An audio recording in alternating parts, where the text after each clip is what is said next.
ये ग्राम हरनामपुर में वौद्य कथा के आयोजन करने वाले यहाँ की कमेटी के उत्साही जागृत और साहसी लोगों को मैं नमन करता हूँ और उससे पहले दोनों भंते साहब को प्रणाम करता हूँ। निश्चित रूप से कई महीने 3-4 कार्यक्रम में शामिल हुआ का मुझे सौभाग्य मिला है, लेकिन इस कार्यक्रम में कुछ थोड़ा अलग दिखाई दिया, अच्छा दिखाई दिया, तारीफ करने लायक दिखाई दिया, इसलिए वो जरूर करना चाहूंगा। हर कार्यक्रम में मैं देखता था कि डॉक्टर राम मनोहर लोहिया जी बनिया परिवार से हैं, लगती थी फोटो, आज भी लगी है। राजा विश्वनाथ प्रताप सिंह ठाकुर साहब थे, लगती थी फोटो, आज भी लगी हुई है। राजा राम मोहन राय साहब ब्राह्मण कुल से थे, उनकी फोटो लगती थी, आज भी लगी हुई है। लेकिन कभी नहीं शायद मैंने देखा, पहली बार देखने को मिल रहा है मुझे कि यहाँ के जो गांव के आसपास के लोग हैं, जो कमेटी के लोग हैं, उन्होंने सार्थकता कर दिया है हमारे सर्वेश जी के सपने को, जो फोटो लगाते हैं। हम देख रहे हैं कि इसमें श्री गौरी शंकर चौधरी जी साहब शामिल हैं, श्री आलोक तिवारी साहब शामिल हैं, इसमें वीर सिंह प्रधान जी हैं, दीपू चौहान साहब हैं और बहुत सारे नाम मैंने देखे यहाँ जो पीछे लिखे हुए हैं जो इसमें शामिल हैं। तो बहुत अच्छी बात है, प्रोग्राम सबका हो गया और सब वौद्धम शरणम गच्छामि की तरफ जाने की तरफ बढ़ रहे हैं। ये बहुत खुशी की बात है और इसका बहुत बहुत श्रेय देना चाहता हूं मैं। ये जो लगातार श्रोमणी और सागर साहब चला रहे हैं अपनी योजना, चाहे कहीं भीम कथा, कहीं बौद्ध कथा, और जगा रहे लोगों को लगातार। मैं निश्चित रूप से उन्होंने ठीक कहा सर्वेश जी ने, श्रोमणी जी ने, कि मैं 3 दिन के दौरे पे वहां बॉम्बे में था, तो एक दिन का प्रोग्राम छोड़ के जो अर्जेंट फाइल फ्लाइट करके मेरे प्रोग्राम कार्यक्रम में आया था, वहां मैं सॉरी बोला नहीं रह पाऊंगा, मैं 2 दिन रो लिया क्यों मैं बहुत ज्यादा प्रभावित हूँ श्रोमणी जी से, सर्वेश जी से, कनगो साहब से, कितनी मेहनत करके समाज को जगा रहे हैं। मैं राजनीतिक नेताओं से भी अनुरोध करना चाहूंगा कि वे सपोर्ट करें, क्योंकि जिससे ये चित्ता जग जाएंगे लोग हमारे। सो रहे हैं, अफीम के नशे में बेचारे पड़े, गलती इनकी नहीं है, गलती है कि 2210 साल पहले से जो दिमाग में अफीम भर दी गई है वो निकल नहीं पा रही। मैं इस सब्जेक्ट पे आऊं उससे पहले ये भी कहूंगा, लेकिन अंत में शुरुआत वहां से करता हूं कि आज बच्चियों ने करवा चौथ को प्रताप पर बहुत नाट्य प्रदर्शन किया। उस पर मुझे एक चीज ध्यान आ रही है। पहले तो मैं सब लोगों से, बहनों से, भाइयों से, जिनको मैं प्रणाम नहीं कर पाया हूं, प्रणाम करते हुए प्रार्थना करूं। ये सही है कि किसानों कानून मैंने लिखा और जमीन पे भी उतर नहीं पाया अभी भी। पहले चाचा भतीजे लड़ गए तब नहीं उतर पाया, और बाबे को हमारे मुख्यमंत्री को शऊर नहीं है, वो अधिकारियों से घिरे रहते हैं, इसलिए नहीं उतर पा रहा है। उतर जाए तो आधे मुकदमे खत्म हो जाए, किसानों को किसान के दरवाजे पर न्याय मिलने लगे। इतना बढ़िया कानून लिखा है, क्योंकि इस कानून पे ही मुझे लंदन से अवार्ड दिया गया। लंदन में अवार्ड मिल रहा है मुझे, और देश के लोग कानून लागू नहीं कर रहे। क्या दुर्भाग्य हमारे देश का। हिंदुस्तान का सबसे अच्छा कानून बताया गया। लेकिन जब बात हो गई ऊपर की, अंदर की, और असली बात यह है कि जसनगर के भाव जब आगरा के लिए चले हो तो एक गांव पर कुछ सेना, वो हम वहीं पैदा हुए और वहीं के रहने वाले हैं। वो वही गांव है, घर वही है। और बहुत आपसे सबसे विनम्रता से प्रार्थना ये करूं कि हम जब छोटे थे, सातवें में पढ़ते, तब ही पिताजी मर गए, घर वाले लूटने में लग गए बजाय सहायता करवे के। तो बहुत खराब पोजीशन हो गई। हमने मजदूरी करी, हमने रेलवे में गैंगमैनी करी, छुट्टी में जब छुट्टी होती था हमें 60 रुपये महीना मिलते थे, वो खरी ईंट गारा दो, पढ़ाई नहीं छोड़ी कि हमें कहीं न कहीं से बाबा साहब बचपन में दिमाग में घुस गए थे कि शेरनी का दूध है शिक्षा, जो पिएगा वो दहाड़ेगा। मुझे दहाड़ना था, मैं तय कर लिया मैं दहाड़ूंगा और दहाड़ा। हमारे जैसे गरीब का बेटा, खाने को रोटी नहीं, पहनने कपड़े नहीं, फीस नहीं, किताबें नहीं, और कैलिफोर्निया यूनिवर्सिटी जाने का मौका लगा, लंदन में अवार्ड लेने का मौका लगा। मैं सपने में नहीं सोच सकता था कितनी बड़ी बात हो सकती है भाई शिक्षा से। लेकिन फिर कहानी पे आता हूँ, जो बच्चे करवा चौथ की हमारी कहानी सुनाए रहे थे, एक कहानी हम भी। एक लड़का शहर में पढ़ रहा हो तो पढ़ लिख गया, नौकरी ठीक ठाक लग गई बाकी, तो वो ब्याह एक शहर की लड़की। ए सुनो बिटिया, तुम लोग सुना रहे हैं हम पहले, कोई जो सुने तुम लोग सुनो। लड़का पढ़ लिख की नौकरी लग गई, वो ब्याह होगा, पढ़ी लिखे घर से लड़कों की बहू आई गई और गांव में आई गई।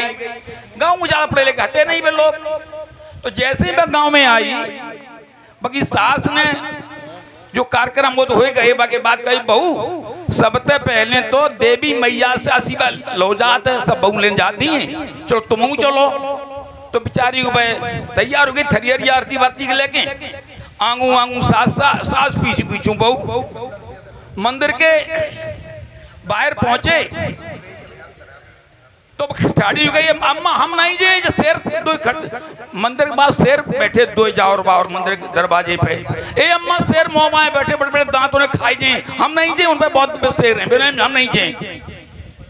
मैंने सोची जब बहू माई कैसी बेपड़ी पागल आई गई है, पढ़ी लिखी है पागल, उन्हें ले पकड़ थरिया आगे गई अम्मा सास उनकी, और शेर ने के मुंह पे हाथ फेरो, दांतन पे हाथ फेरो, और कहीं देख जब पत्थर के जे खाई नहीं सकता, नकली शेर असली शेर नहीं है जे।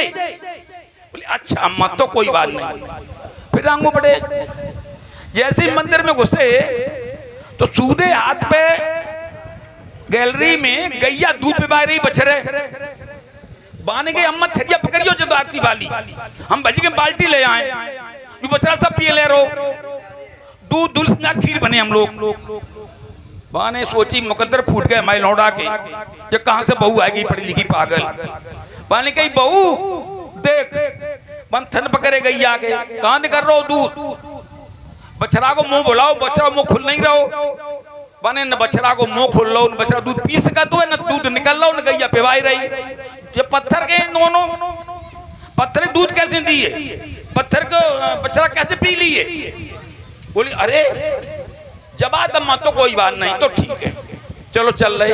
अब मंदिर में घुस गए, असली कहानी बाने कही गए बहू ये मैया के आरती उतारो और माथो रगड़ दो जाके पायन में, उनसे जो तुम मांगो सो मैया दी है तुम्हें।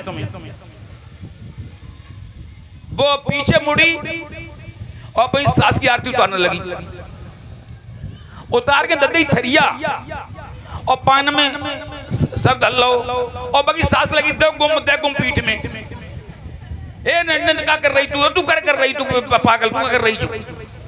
खड़ी हो गई, कुल पीठ में लग गई, होए दे घुसा लग गई तो करिया। उन्हें अम्मा शेर पत्थर के खाई नहीं सकत, गैया पत्थर दूध दे नहीं सकत, बछड़ा पत्थर को दूध पी नहीं सकत, जब पत्थर की देवी कैसे कछु दे दी हमें। असली देवी तुम हमारी, हम तुम्हारी आरती उतारे हैं, तुम्हारी पूजा करे हैं, और हम जब तुम्हारी पूजा के तुम ध्यान रखे हो, सास बहू में कबू झगड़ा नहीं होए, घर में स्वर्ग आए जे तो स्वर्ग जाई सो आए पे, देवी से नहीं आए पे, हमें कृपा करो, हम नहीं करें। आप लोग भी ये देवी देवता जो हैं, ये विश्वास आपका है, आपको लगता है हमारी सास करती नहीं, नानी करती नहीं, अय्या करती नहीं, हम करें ना। बेचारी पढ़ी लिखी नहीं थी, इन्हें मेरी बेटियां पढ़ी लिखी दिखाई दे रही हैं हमें, और जो नहीं पढ़ी लिखी वे समझे सीखे कि सास से बड़ा और माँ से बड़ी कोई देवी दुनिया में नहीं है। असली देवी सासू अम्मा है दो है, और असली देवता ससुर और बाप। इनकी सेवा करो, परिवार खुशहाल बने हैं, घर तरक्की करे है। जब सब मिलके रात अंगुरियां ऐसे कर लो, चारों पांचों मुट्ठी बन जाते हैं, जहाँ ठूसा देवता ठीक हो जाए, और अंगुरिया को घुसे रहो तो उन्हें टूट हो जाए, तुम्हारी इकट्ठे परिवार हो जाएगा। इससे जो हम कहें चाहते बाप है जो कही गई थी वो गलत बात थी। इसी समर्थ में कौन सा था ये जो करवा चौथ का,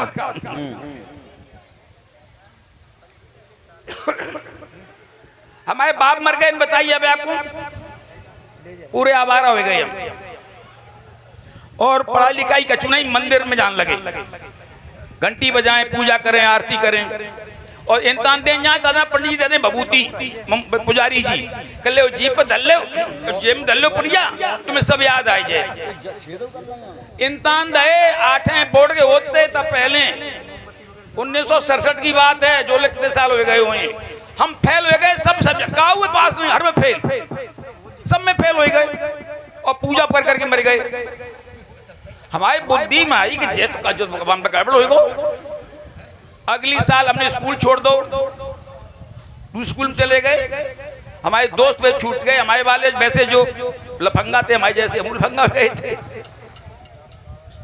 पढ़ाई करी, एक दिन मंदिर नहीं गए, कोई पूजा नहीं की, उसके बाद भी कोई पूजा नहीं की हमने, और सभी सब्जेक्ट में डिक्टेंशन थी, डिक्टेंशन 68 में, वहीं से शुरुआत हो गई जिंदगी आगे जाने की। मैं आज भी मंदिर नहीं जाता, आज भी पूजा नहीं करता। हाँ, पूजा क्या है, जरूरतमंद की सहायता, किसी के आंसू पहुंच दो, चाहे पहुंच पाओ, किसी लड़के की सहायता कर दो जो राज बहादुर हो, जो पढ़ जाए, रुपया फीस कपड़े दिए, वो करता हूं, वही पूजा है हमारी आज की तारीख में। आप लोग भी वो पूजा करना शुरू करें। आप आसपास भी गरीब बच्चे होंगे, पढ़ने में अच्छे हैं, फीस नहीं, किताबें नहीं, चंदा कर लो, जैसे जाके चंदा कर लो, कथा के लाए दे दो, बेचारों पढ़ जाए, लड़का अच्छी बिटिया अच्छी है, एक बात ये हो गई। दूसरी बात इसी से लगी हुई, सत्य क्या है, विश्वास क्या है। यदि आप लोगों ने देखा कि रोज हर साल करी गई, बार बार भूल जाते हैं हम तो, कत नहीं ताके मारे। अभी कौन सी कथा हुई थी, पूजा करवा चौथ वाली, और तो विधवा हो जाती बहुत सारी। उससे एक बात और आपसे कहें, अब आपको विश्वास जमाए के लिए दो चीजें हैं, सत्य और विश्वास करना। विश्वास झूठा भी हो सकता है, सही भी हो सकता है, सत्य सत्य रहता है। जैसे हम अपने कह रहे, हम स्वर्गीय श्रीमती महारानी जी का बेटा हैं, हमारी अमाउना महारानी है, तो जब सत्य है काय उनके पेट में 9 महीना रहे थे, जो झूठी नहीं हो सका, सत्य ही रहे। लेकिन हम स्वर्गीय श्री रामनाथ जी के बेटे, हमारे पिताजी नाम रामनाथ, तो जी हमारा विश्वास है, ये अम्मा ही बता सकती सही के झूठ है, अम्मा बताएगी। तो ये विश्वास है, सच हो भी सकता नहीं हो सकता है। लेकिन हम वो तो जिंदा आदमी थे, जो पत्थर हैं वो सच कैसे हो सकते हैं। तो सच कौन हुए, ये महापुरुष, ये जो लगा रखे सर्वेश कौनगो साहब ने, ये सत्य है। इन्होंने रास्ते खोले आप लोगों के लिए। यहाँ जो बढ़िया बढ़िया कपड़ा पहने बैठे हम लोग, हम जो हम तमाशो पे सूट वूट पहने घूम रहा, ये सब इसलिए हुआ, इन महापुरुषों का त्याग था, बाबा साहब की देन थी। खत्म करें 2 मिनट में, तो अपनी समय की बाध्यता है। लेकिन एक बात शायद मैंने, वकील आदमी बिना लिखे अपने बोल नहीं पाता, ये हो गया। हाँ, एक बात और जरूरी, पढ़ाई कि 2 बेटियां हमारे सामने हैं। अभी युद्ध हुआ पाकिस्तान से, युद्ध होने से पहले वे लड़की चली गई, और जितने आतंकवादी अड्डा थे नस्कर आई। एक लड़की का नाम था जो विंग कमांडर थी, और फाइटर पायलट, जो जहाज होता को लड़ने वालों जहाज, फाइटर प्लेन अंग्रेजी में आते हैं, वो लेके उड़ी, उस लड़की का नाम था व्योमिका सिंह। व्योमिका सिंह हरियाणा के भिलवानी जिला की रहने वाली बपोरा गांव की है और जाटव उससे आती है, जाटव समाज से आती है, पढ़ ले गई, ताली उसके लिए। दूसरी बेटी जो कर्नल थी सोफिया कुरैशी, वो कानपुर देहात की रही, लखनऊ की रहने वाली। ये दोनों बेटियों ने नाम अमर कर दिया। और कब कर पाया? जब पढ़ी। पढ़ाई बहुत जरूरी, पढ़ाई नहीं करोगे पूजा करने से कुछ नहीं होगा, सब पढ़ाई करने से होगा। तो पढ़ाई करो, लेकिन तभी बन पाओगे। इन दोनों बेटियों ने ताली बजाने कृपा करके कुछ न करें। दोनों बेटियों के लिए ताली। हमारे समाज की बेटियां बहुत अच्छा की है। लास्ट में मैं इतना कहना चाहूंगा जो बहुत जरूरी है। 2 मिनट खत्म कर दूं, जो हम 2 मिनट टाइम दिया है। इतनी बिटियां, हमारी बहनें बिटियां बैठी हैं, भाई लोग भी बैठे हुए हैं। जब बताए दें महिलाओं को पढ़ने का अधिकार कब मिला? कोई हाथ खड़े, कोई बताए इधर से। 1813 में। अभी अच्छा चलो बहुत अच्छी बात उस पे आ रहे हैं। वो उसके बाद ही हुआ है। हमारी जो ये बता रहे माता सावित्री बाई का, इनका जन्म हुआ है 3 जनवरी 1830 में। बहुत बात की है ये 1817 में कानून बन गया। अच्छी जगह दिया आपने मुझे। जब कानून बन गया कि सब पढ़ेंगे, सब औरतें पढ़ेंगी, किसी जाति औरतें पढ़ने का अधिकार नहीं था। चाहे वो शूद्र हो, बनिया हो, ठाकुर हो, पंडित जी हो, किसी जात की औरत को पढ़ने का अधिकार नहीं था। ये बच्चे नहीं जानते होंगे। ये अधिकार मिला था 13 में, अंग्रेज ने 2 में। तो सबसे पहले जब कह रहे थे हमारे नेताजी कि सबसे पहले महिलाओं से, अच्छा तो दूसरा हाँ भाई, बात करने बजे बताओ कि महिलाओं की पहली शिक्षिका कौन थी? महिलाओं की पहली शिक्षिका नहीं बताया। बेटों को बैठी लोगों की फोटो जो हमारे दादा कह रहे थे, सावित्रीबाई फुले। सावित्रीबाई फुले किन कष्टों में पढ़ी, पति ने कैसे कैसे पढ़ाए, पाओ काका का सुने, तब तुम्हें बैठी हो। अब फिर बेटियां पढ़ने लगी हैं, बेटियां लड़कों से आगे जाने लगी हैं। जो लोग महिला विरोधी हैं, किसी जात की महिला, कोई जात पात नहीं है, सब महिलाएं हैं हर जात की। हर जात की महिलाओं के लोग खिलाफ हैं। 2 तरह के लोग, खिलाफ वाले लोग और महिलाओं को सम्मान करने वाले लोग। जितने कमेटी के लोग यहाँ बैठे किसी जात के हों, वे महिलाओं को सम्मान करने वाले, बौद्ध को मानने वाले, अधीन को मानने वाले हैं। एक जो नहीं मानते वे चाहते न पढ़ पाए, पढ़ गई गड़बड़ कर रही हैं, ये तो सब छाई जा रही हैं, ये जज बन रही हैं, ये कलेक्टर बन रही हैं, ये जहाज उड़ा रही हैं, ये बम गिरा रही हैं। इन्हें बड़ो बंद करो भाई। पढ़ाई खत्म की जा रही, पढ़ाई खत्म हो गई एक तरह से, और खत्म कर रहे हैं। स्कूल सरकारी एक तरह से बंद हो रहे हैं, पढ़ाई हो नहीं रही है। क्यों? इन लोगों ने क्या कर रखा है, हम पढ़ने नहीं देंगे गरीबों को, नौकरी देंगे नहीं गरीबों को, भूखों मारेंगे, अशिक्षित कर देंगे। ऐसे लोगों से बचना है। मैं भंते साहब से बहुत विनम्रता से प्रार्थना करूंगा, चरणों में शीश नवा कहूंगा कि बहुत सही कहा, बटोगे तो कटोगे। ये नेताओं को समझाओ, चाहे अखिलेश जी हों, चाहे बहन जी हों, ये डरे नहीं, बाहर निकल के आए, लड़े। ये सर्वेसी लड़ रहे हैं, नौकरी कर तब भी लड़ रहे हैं समाज के लिए। इनका कोई उसमें फायदा पसंद नहीं है। मैं भी लड़ रहा हूं, मैं जहां बुलाया जाता हूं। कोई जहाज का टिकट भेज दे तो अच्छी बात नहीं, अपने टिकट से जाता हूं, इसलिए जगा रहा हूं। और मैंने अब बकाल भी बहुत कम कर रहा हूँ, सिर्फ गरीबों को लड़ता हूँ, फ्री फंड के फीस नहीं ले रहा हूँ। हाँ क्यों? हम समझ रहे हैं, जान रहे हैं और हम जागृत हैं, हमारा दिमाग साफ है। हमारे बच्चों को आगे चल के भीख मंगाने की योजना है। हमारे बच्चियों को, हमारे बच्चों को पढ़ने नहीं देंगे ये लोग, गुलाम बना के रख के उसे बचाना है, लड़ना है, लड़ना है। लड़ने को तैयार हैं, सर्विस तैयार हैं, और लोग भी तैयार हैं। लड़िए और बार बार उंगली उठाइए। बात खत्म करता हूँ, एक हो जाइए और भूल जाइए कौन पार्टी है। पहचानो दुश्मन कौन है, पहचानो कौन तुम्हें गुलाम बनाना चाहता है, पहचानो कौन तुम्हें नहीं पढ़ने देना चाहता है, पढ़ो कौन तुम्हारे खिलाफ। पहचानो और एक रस से ललकारो और बढ़ो आगे। आइए जागे। जय भीम, नमो बुद्धाय। बहुत सुंदर।